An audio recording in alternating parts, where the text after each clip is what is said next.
Jamal was 38 years old, a high school librarian in Savannah, Georgia, with a salary of $32,450 a year.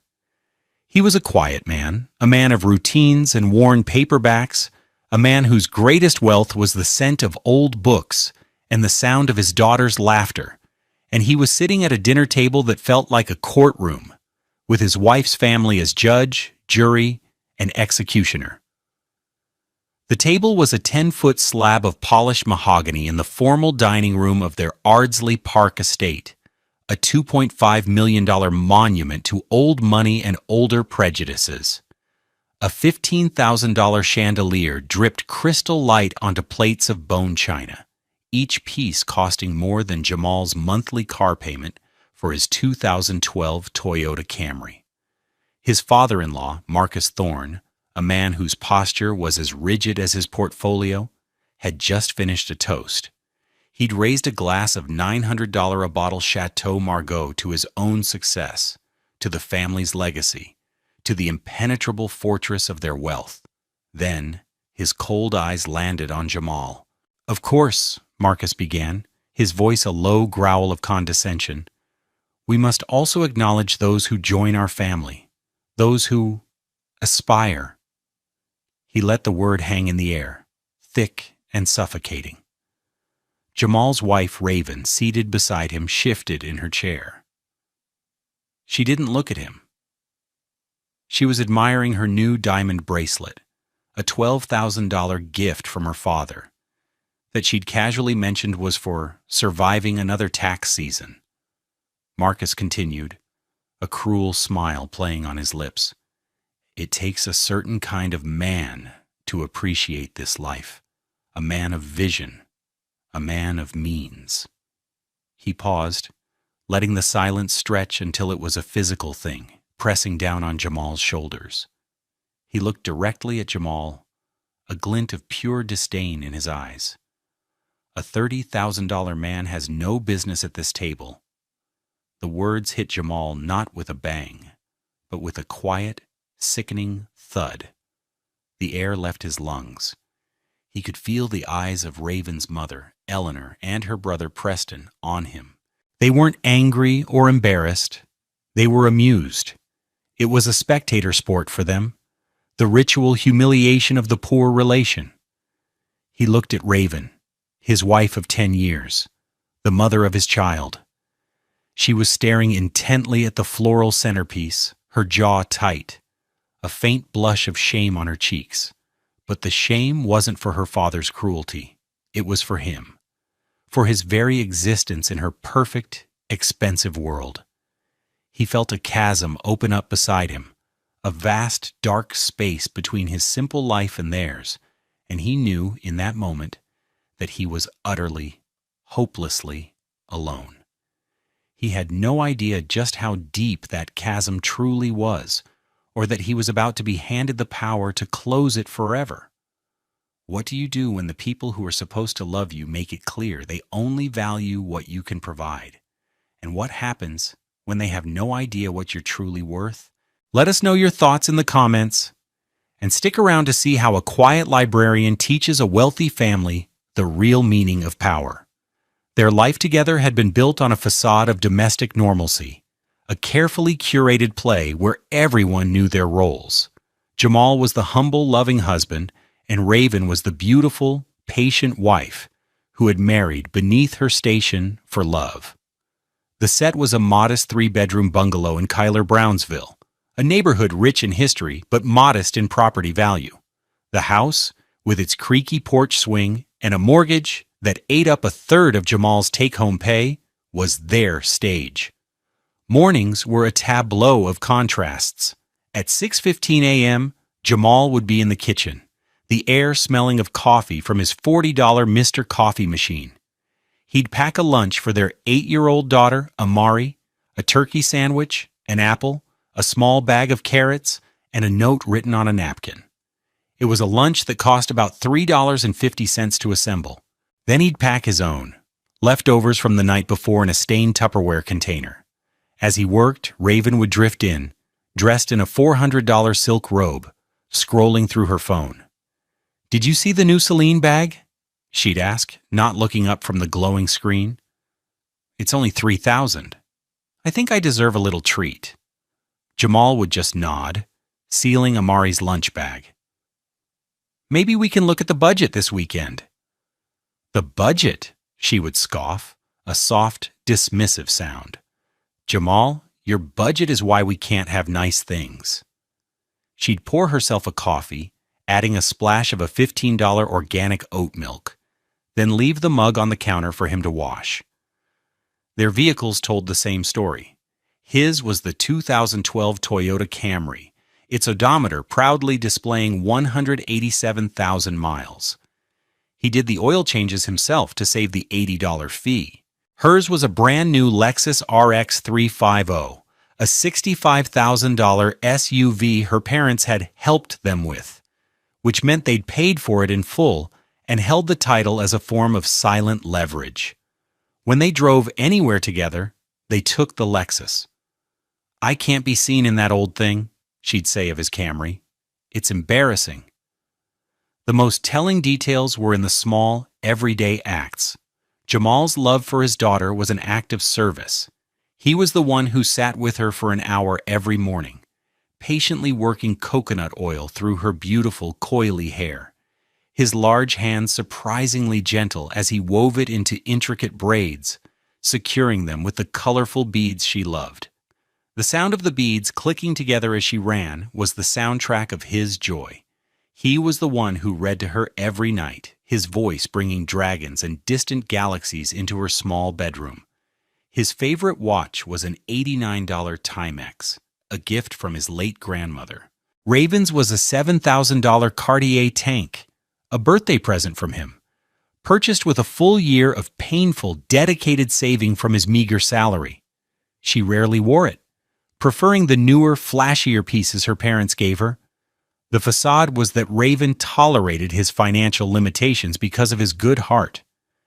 She would say things to her friends, loud enough for him to overhear. Jamal is just so pure. He doesn't care about material things.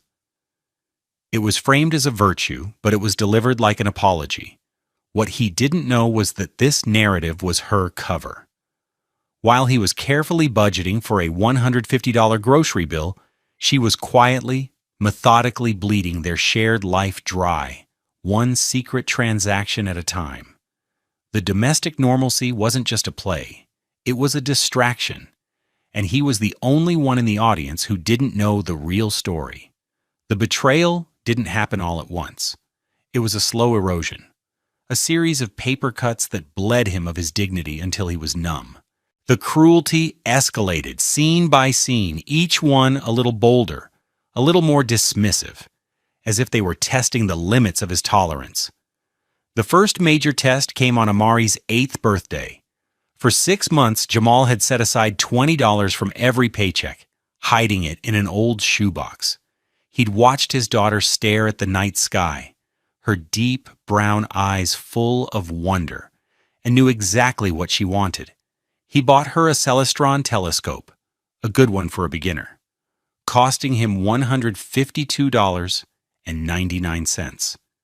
He spent the night before her birthday assembling it, his heart swelling with anticipation.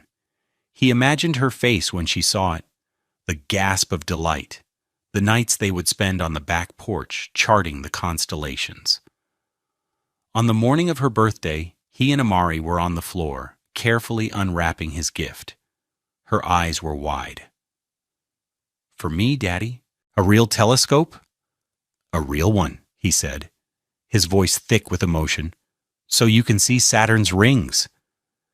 Just then the front door opened without a knock. It was Marcus and Eleanor. They swept into the small living room, filling it with the scent of expensive perfume and entitlement. Eleanor was carrying a large, glossy envelope. "Happy birthday, my darling," Eleanor cooed, ignoring Jamal completely and handing the envelope to Amari. Amari opened it. Inside was a brochure for a prestigious equestrian academy and a gift certificate. "What is it, Grandma?" "It's a full year of pony riding lessons, sweetie," Marcus announced, booming. Private instruction. It's a $3,000 package. You'll be a champion in no time. Amari looked at the glossy photos of girls in riding helmets, then back at the simple black telescope sitting on the floor. A child's loyalty is a fragile thing. Jamal saw the conflict in her eyes. He felt his own gift shrink, becoming small and cheap under the weight of their extravagance. Raven walked in, smiling. She kissed her father's cheek. "Oh, Daddy, that's perfect. She'll love it." Then she glanced at the telescope. "That's sweet, Jamal. It's nice you tried." She said it in front of everyone. You tried. As if his months of saving, his thoughtful planning, were nothing more than a child's clumsy effort. The words hung in the air, another layer of public humiliation. He just smiled weakly and helped Amari put the telescope in its box, where it would gather dust in her closet. A few weeks later, the check engine light on his Camry came on. The mechanic at the local Midas quoted him $450 for a new alternator. It was a huge expense, one that would require him to dip into their joint savings account, a small fund he meticulously fed with $50 a month. That evening, at 9:23 p.m., after Raven and Amari were asleep, he logged into their online banking portal. The savings account, which should have had around $1,800, had only $213. His heart hammered against his ribs. He clicked on the transaction history. For the past 18 months, there had been a steady stream of transfers, always on the 28th of the month. Amounts varied: $500, $800. One was for $1,500. They were all going to another account, one he didn't recognize. The total was staggering. Over $42,000 was gone. The next morning, his hands were trembling as he held his coffee mug. He waited until Amari had left for school. "Raven," he began, his voice quiet. "I was looking at the savings account. There's a lot of money missing." She didn't even look up from her iPad. "Oh, that. It's for a family investment thing. Daddy is handling it." "An investment? $42,000? Why didn't you tell me?" She finally looked at him, her eyes cold and impatient. "Tell you what, Jamal? That we're trying to build actual wealth? It's complicated financial strategy. Honestly, you wouldn't understand it. It involves dividends and capital gains, not clipping coupons." Her tone was laced with such profound condescension it felt like a slap.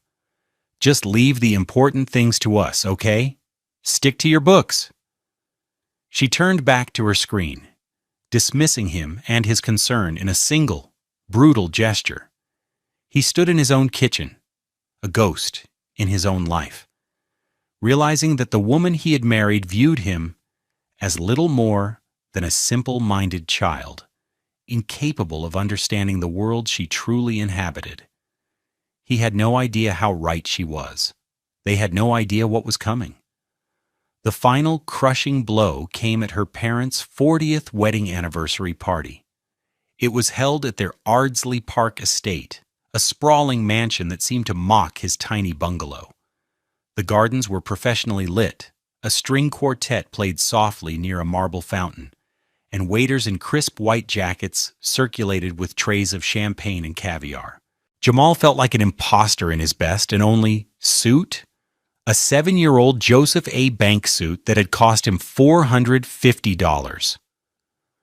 Raven wore a shimmering silver gown that cost $4,000, a fact she mentioned to 3 different people. She barely spoke to him all night.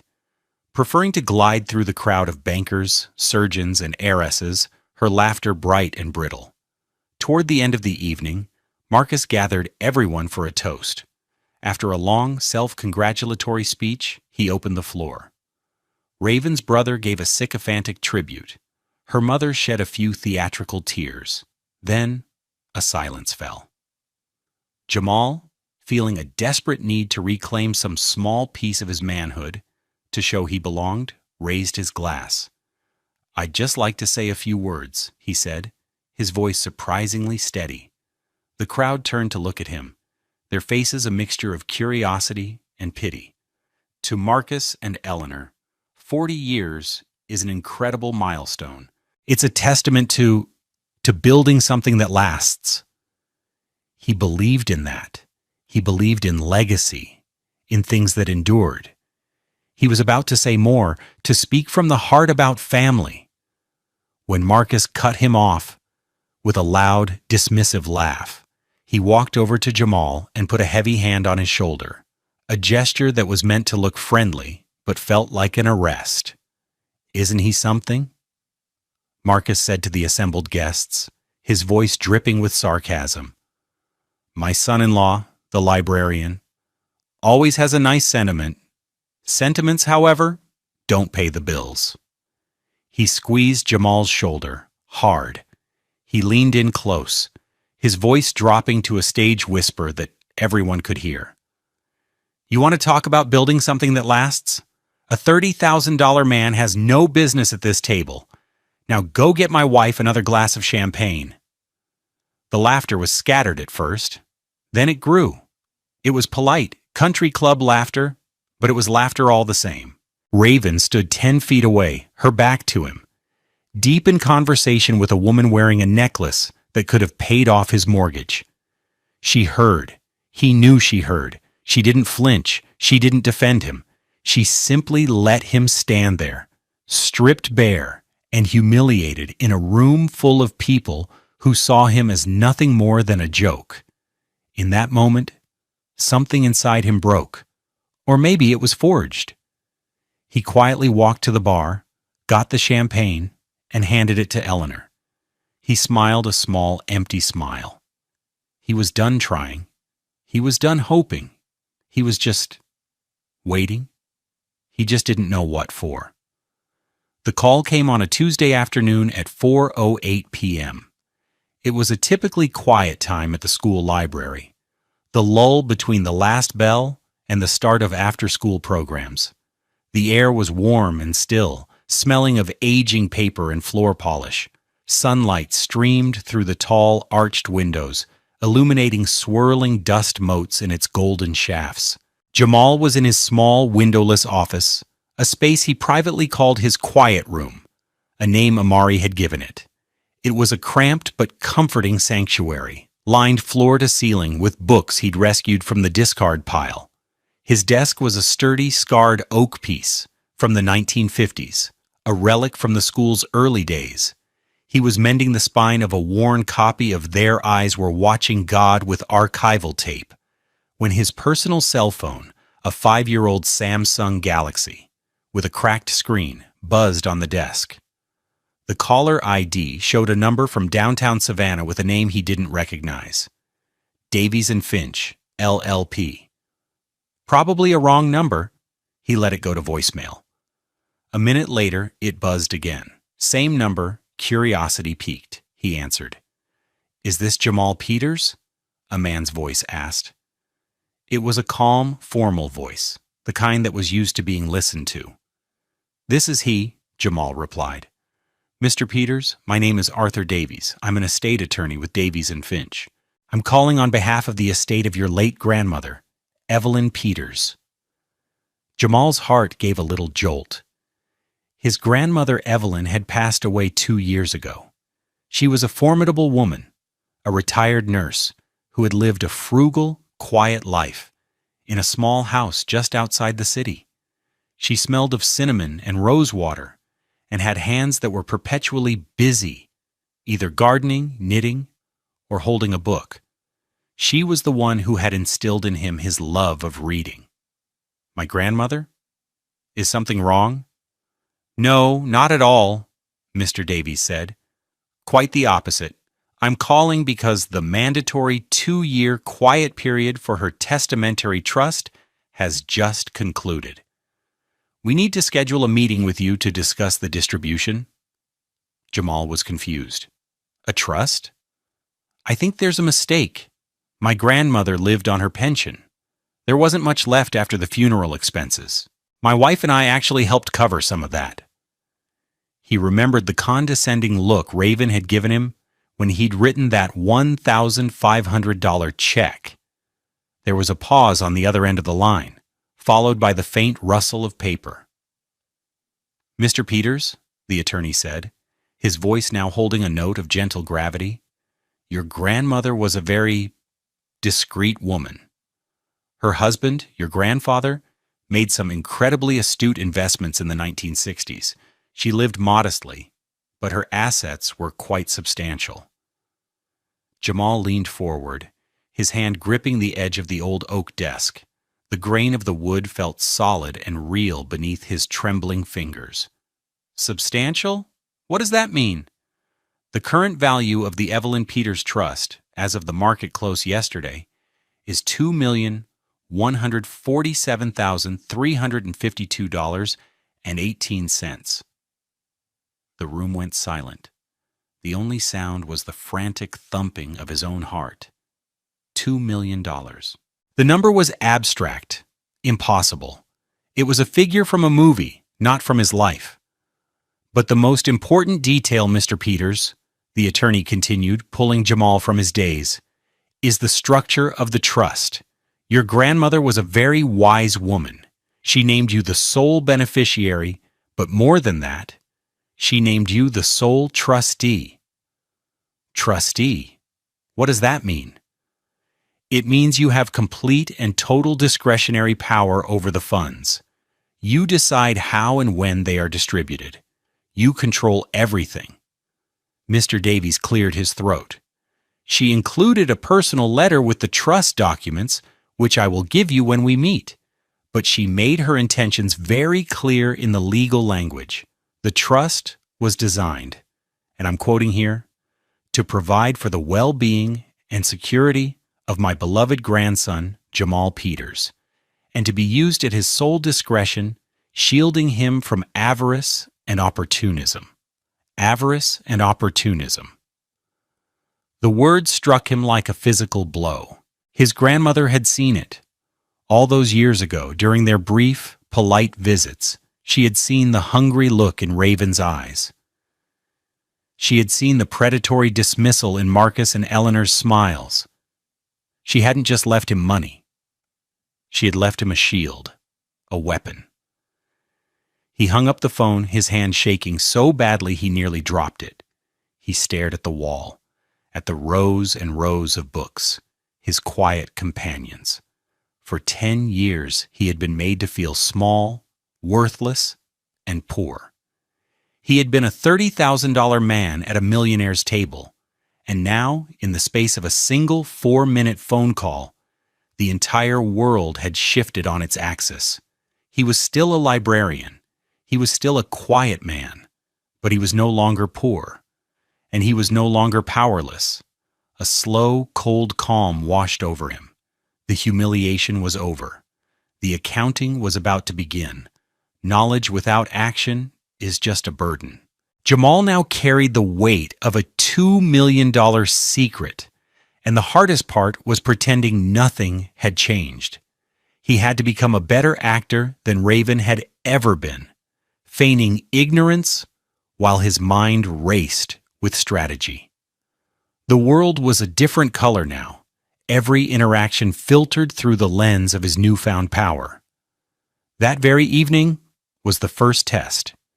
He got home from the library at 6:15 p.m., the scent of roasted chicken from Raven's meal delivery service filling their small bungalow. She was on the sofa, scrolling through an online boutique on her laptop. Amari was at the kitchen table, her tongue sticking out in concentration as she drew a picture with her box of Crayola crayons. "Hey, honey," Raven said, not looking up. "My parents' gala is in 2 weeks. I need a new dress. There's a stunning one on Net-a-Porter, but it's $800. Think you can move some money around?" It wasn't a question. It was a demand wrapped in the thin tissue of politeness. A week ago, this would have sparked a tense, circular argument about their budget, ending with him feeling guilty and inadequate. Tonight, he felt a strange sense of calm, almost detachment. He walked over and kissed the top of her head. "An $800 dress, huh? Let me take a look at our finances this weekend. I'm sure I can figure something out." She looked up, surprised by his easy compliance. Really? That's it? You deserve to look beautiful, he said, the words feeling foreign and calculated in his mouth. He was gathering evidence, not of her spending but of her character. Every casual demand was another exhibit for a trial no one else knew was happening. Amari piped up from the table. Daddy, look! She held up her drawing. It showed a tall, smiling man with brown skin and neat black hair standing in a room full of bookshelves. At the bottom, in her careful, blocky printing, she had written, "My daddy's quiet room." His heart ached with love. He knelt beside her. "This is the best drawing you've ever made." This was real. This was his true north.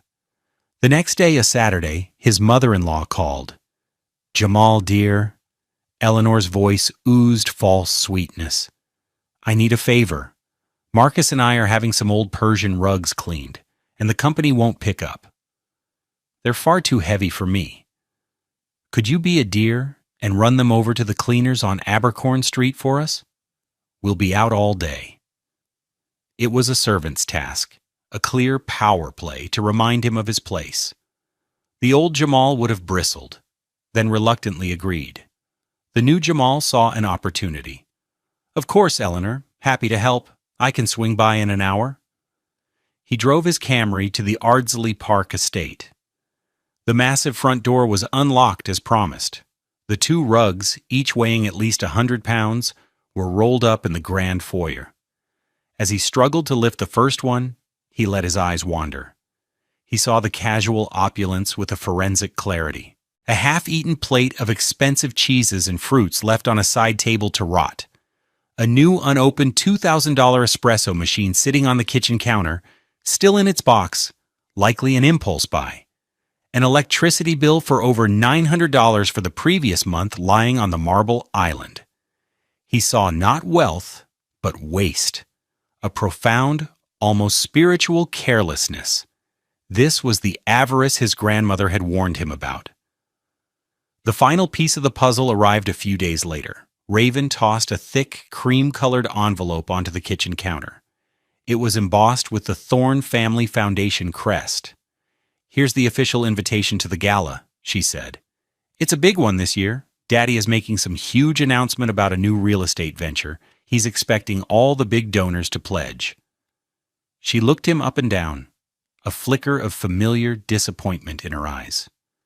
"Please, just try to look presentable. Borrow a suit if you have to. Just don't embarrass me."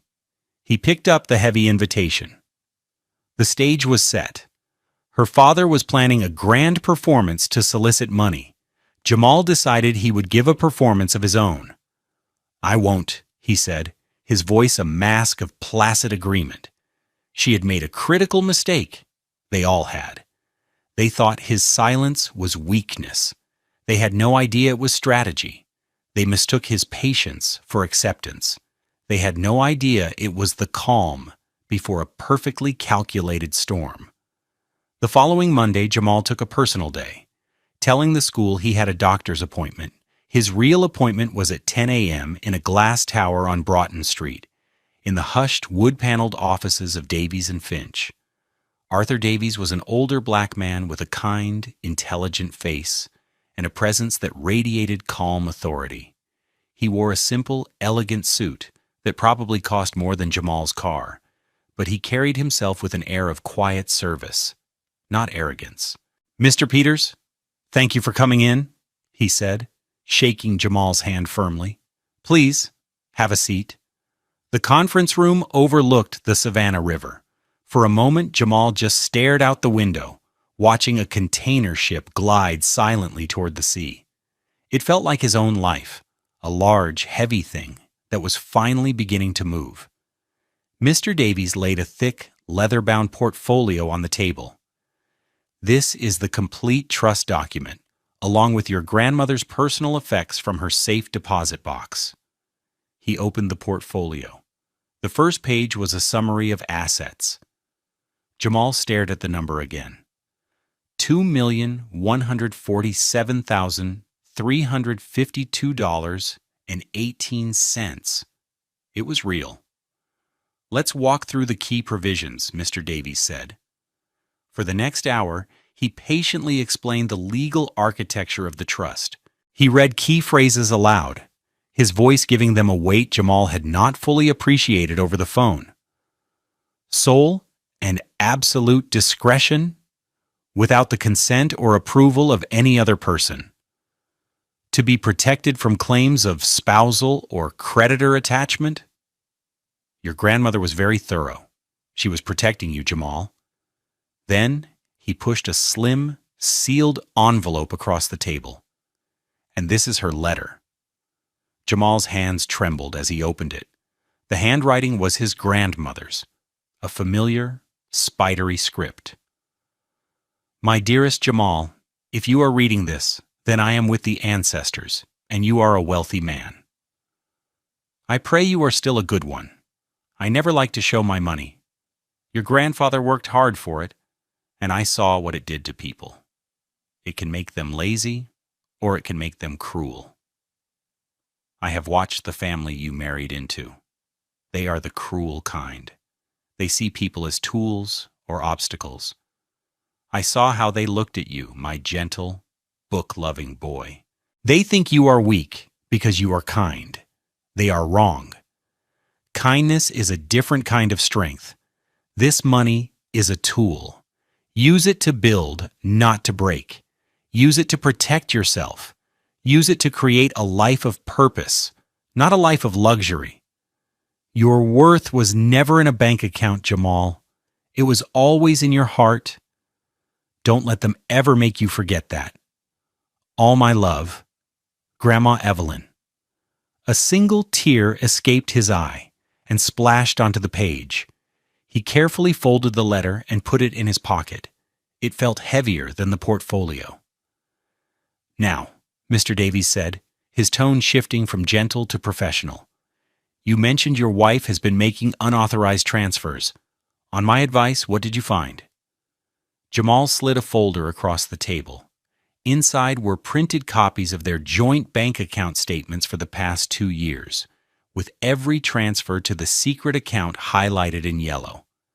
The total at the bottom was circled in red, $42,850. He also included a copy of a credit report he had pulled on himself, which had revealed a high-limit credit card under Raven's name, using his Social Security number as a co-signer without his knowledge. The balance was $28,300, filled with charges from Gucci, Louis Vuitton, and weekend trips to Charleston he knew nothing about. Mr. Davies reviewed the documents, his expression grim. "This is financial infidelity. It's a clear breach of fiduciary duty within a marriage. In a divorce proceeding, this would be viewed very harshly by a judge." Divorce? The word hung in the air. Jamal had been avoiding it, but seeing the cold, hard proof of Raven's deceit made the path clear. It wasn't just her family's snobbery. It was a calculated, long-term betrayal by his own wife. "Her family is hosting a large charity gala in 2 weeks, Jamal said, his voice steady and clear. "Her father is making a big announcement. The entire elite of Savannah will be there." A slow smile spread across Arthur Davies's face. He understood immediately. The most effective statements are public ones. "I want you there," Jamal said, "as my legal counsel." "It would be my distinct honor," the attorney replied. They spent the next hour outlining the plan. Mr. Davies would draft the divorce papers. A process server would be hired. They coordinated the timing down to the minute. Jamal would let Marcus have his moment on stage, and then he would take his own. He wasn't just claiming his inheritance, he was reclaiming his name. The quiet librarian was about to teach a master class in consequences. The night of the Thorne Family Foundation Gala arrived under a canopy of stars, the Savannah air thick with the scent of jasmine and money. The event was held in the grand ballroom of the Perry Lane Hotel, a space designed to communicate effortless power. Towering floral arrangements, costing at least $20,000, stood like sentinels. A jazz trio played softly in the corner, The clinking of glasses and the low hum of self-important conversation filled the room. Jamal stood near the entrance, a silent observer in a sea of sharks. He wore a new suit, but it was not a flashy one. It was a perfectly tailored, charcoal gray suit from a local haberdashery, costing a modest $750. It was the first significant purchase he had made with his own money, and it felt like armor. Beside him, Arthur Davies looked perfectly at home in a classic black tuxedo, his calm demeanor a reassuring anchor. Raven appeared at his side, a vision in a deep crimson gown that had cost $3,200. She glittered with diamonds, her mother's earrings, her father's bracelet. "There you are," she said, her voice tight with anxiety. "You actually look nice. Just remember what I said. Stay in the background. Don't talk to anyone important. And please don't try to make any toasts." "I wouldn't dream of it," Jamal said, his voice level. The dramatic irony was so thick he could taste it. He watched her move through the room, a queen in her court. He saw her parents, Marcus and Eleanor, holding court near the stage. Marcus was in a $5,000 Tom Ford tuxedo, his chest puffed out with pride. Eleanor was draped in a $10,000 Chanel gown, her face a mask of smug satisfaction. They were at the absolute pinnacle of their world, surrounded by people who feared or envied them. They had no idea their world was about to be turned upside down. At 9 p.m. sharp, Marcus tapped a glass for attention and ascended the small stage. The room fell silent. A spotlight found him, and he beamed, soaking in the adoration. "Friends, colleagues, pillars of our community," he began. "Thank you for joining us. Tonight we celebrate not just philanthropy, but legacy. We celebrate the building of things that last, things that echo through generations." He spoke for 10 minutes, a long, rambling ode to himself, disguised as a speech about charity. Jamal felt his grandmother's letter in his pocket, a warm, solid weight against his chest. Finally, Marcus arrived at his grand finale. And it is in that spirit of building that I am thrilled to announce the Thorn Real Estate Group's newest venture, a $500 million luxury condominium project on the waterfront, a project that will redefine the Savannah skyline. A wave of enthusiastic applause swept the room. Marcus raised his hands, basking in it. "Pledge cards are on your tables," he shouted over the noise. "We build together." This was the moment. As the applause began to die down, Jamal walked calmly from the back of the room toward the stage. A few people turned to look, confused. Raven saw him, her eyes widening in horror, a silent "no" forming on her lips. He ignored her. He walked up the 3 short steps and stood next to his father-in-law, taking the second microphone from its stand. Marcus looked at him, his smile faltering, turning into a confused scowl. "Jamal? What in God's name are you doing?" Jamal turned to the silent, watching crowd. "Good evening. For those of you who don't know me, my name is Jamal Peters. I'm Raven's husband." He paused, letting the simple statement settle. "And I, too, would like to talk about legacy." He saw Arthur Davies give him a slight, encouraging nod from the floor. "My grandmother, Evelyn Peters, passed away 2 years ago," Jamal continued, his voice clear and steady, amplified by the sound system. "She was a nurse. She lived in a small house and drove an old car. Most of you would not have considered her a person of importance. You would not have invited her to this table." He glanced at Marcus, whose face was darkening with rage. "But my grandmother, like many in her generation, believed in quiet work and wise investments. She also believed in protecting her family. To that end, she established a trust. That trust, as of 2 weeks ago, is valued at just over $2.1 million. A collective gasp went through the ballroom. The silence was absolute. He could see Raven, her face as white as the tablecloths. Her mother's hand was at her throat. "My grandmother also had a keen eye for character," Jamal said, his gaze sweeping over the Thorne family, "which is why she named me the sole trustee with complete and absolute discretionary power over every single dollar." He turned to Marcus. "You once told me a $30,000 man had no business at your table.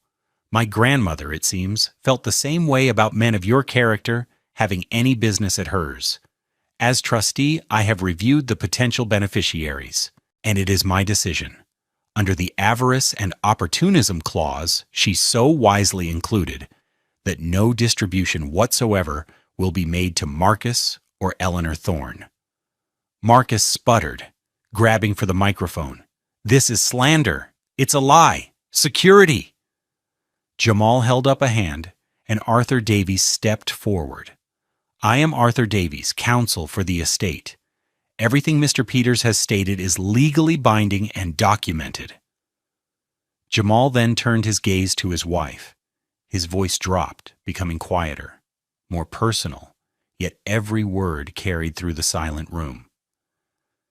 "As for my wife, Raven, her share is under review, pending a full, independent audit of the $42,850 she secretly transferred from our joint savings account, and an investigation into the $28,000 credit card debt she opened fraudulently in my name." Raven swayed on her feet, looking as though she might faint. The public humiliation, the very weapon her family had used against him for a decade, was now turned upon them with devastating precision. Jamal placed the microphone carefully back on its stand. He walked to the edge of the stage and looked out at the sea of stunned faces. He felt nothing. Not triumph, not anger, not joy. Just quiet. He walked down the steps and toward the exit.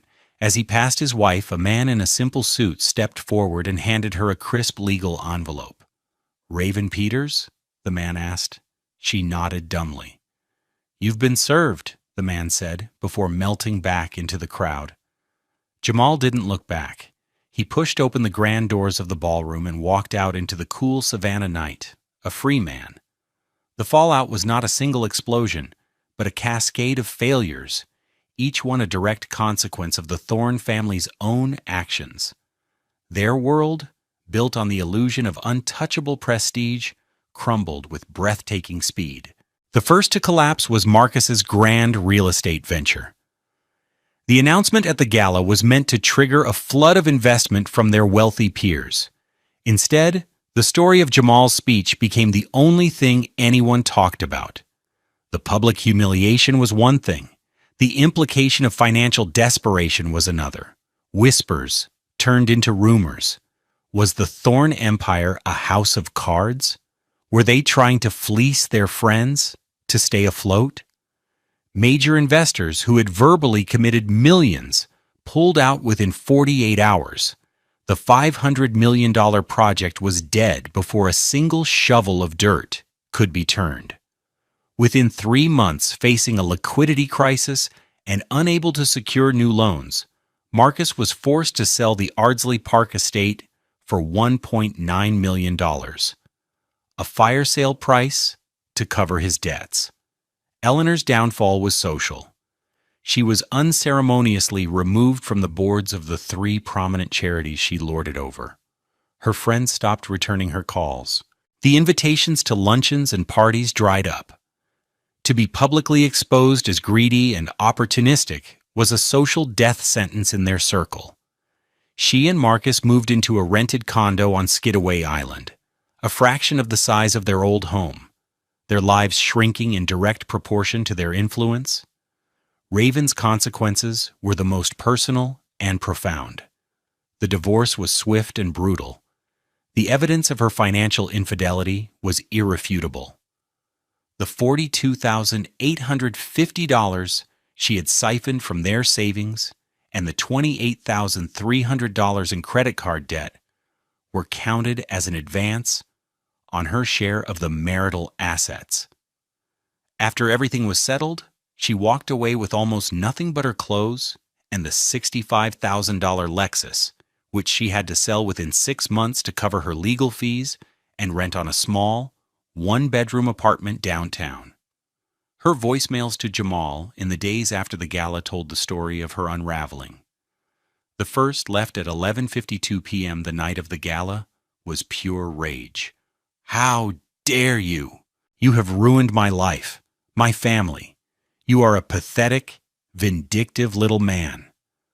The second, at 9:14 a.m. the next day, was manipulative justification. "Jamal, we need to talk. You don't understand the pressure I was under. Daddy's business? We can fix this. Just tell everyone you were mistaken." The third, a week later, was pleading. "Please, Jamal, I'm sorry, okay? I'm sorry. I can't live like this. My parents, they won't even speak to me. I have no money. Please, you have to help me." The final message a month after that was just a broken sob, a minute of weeping before she hung up. He never responded. Forgiveness was for him, not for her, and he wasn't ready yet. He saved the voicemails, not out of cruelty, but as a reminder of the life he had escaped. Jamal, meanwhile, did not change his life, only its circumstances. He kept his job as the librarian at the high school. He loved his work. He loved the students. He loved the quiet order of the Dewey Decimal System. He resigned from the noise and drama of the Thorne family. He and Amari moved out of the bungalow and into a comfortable, sunny two-bedroom apartment in the historic district, a place with high ceilings and a small balcony garden. He sold the old Camry and bought a safe, reliable $38,000 Subaru Outback. His life became smaller, quieter, and infinitely richer. The money sat in a professionally managed account, a silent testament to his grandmother's wisdom, waiting for him to find its true purpose. He was no longer reacting to the world. He was deliberately, carefully, building his own. 1 year later, the late afternoon sun cast a warm, golden glow over the newly renovated courtyard of George Washington Carver High School. A small, joyful crowd had gathered. Students, teachers, parents, and community members from the Cuyler-Brownsville neighborhood. They were there to celebrate the ribbon cutting for the Evelyn Peters Literacy Center.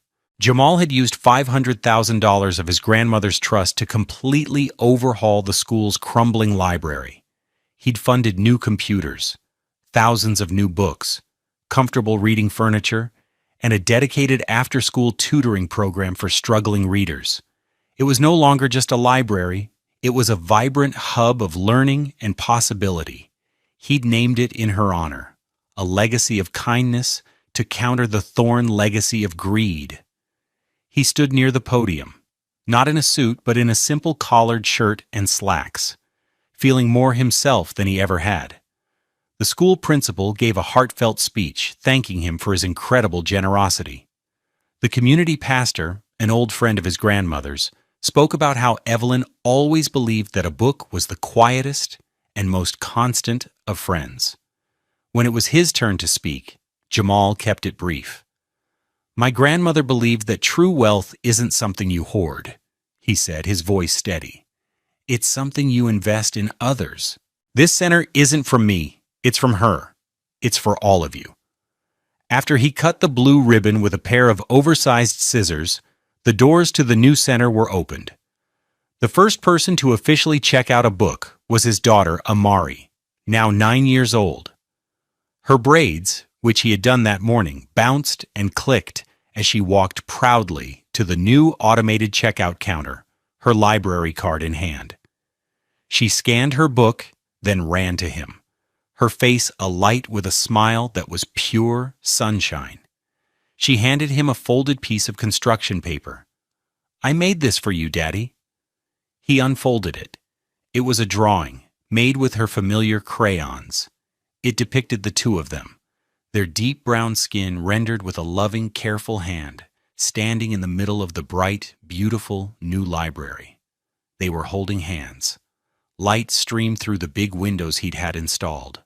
Beneath the picture, in her neatest printing, were the words, "Daddy's Big Quiet Room." He knelt and hugged her, burying his face in her hair, overwhelmed with a sense of profound peace. He had taken his grandmother's gift and used it to build something real, something that would last. He had created a sanctuary of knowledge for hundreds of children, a place where they could feel seen and valued, a place where their own stories could begin. Wealth isn't a number in a bank account. It's not the car you drive or the label on your suit. True wealth is purpose. It's the quiet satisfaction of using what you have to make the world around you a little bit brighter. It's the freedom to define your own worth, not by the standards of others, but by the love you give and the good you create. Jamal Peters, the $30,000 a year librarian, was the richest man he knew. What do you think is the most important inheritance we can leave for the next generation? Share your thoughts below, and don't forget to subscribe to Love Beyond Pride for more stories about finding strength in the face of betrayal.